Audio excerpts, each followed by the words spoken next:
Big బాస్లో మీరు ఎన్ని డేస్ ఉన్నారు, ఇంతమంది కంటెస్టెంట్తో ప్లే చేశారు, ఆడారు.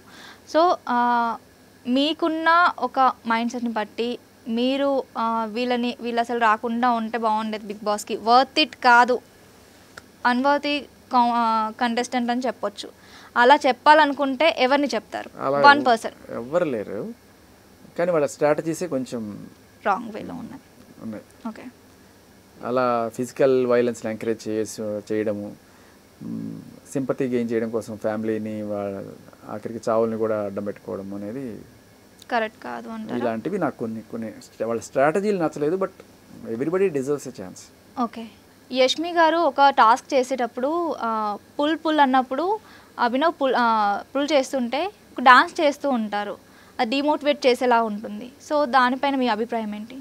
తను ఏదైనా సరే ఇంతే, నేను ఇలాగే చేస్తా, ఏం చేసుకుంటావు చేసుకో, ఓకే, రెచ్చగొడతా, ఇంతే, this is my strategy.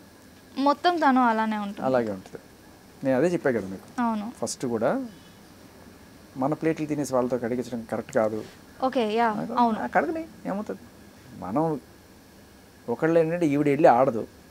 So ఆడేటప్పుడు ఏదైనా సరే ఏదైనా కూడా అవతల వాళ్ళని డిమోరలైజ్ చేయడం వల్ల మన టీంకి ఏదైనా బెనిఫిట్ అవుతుందేమో అనే స్ట్రాటజీ.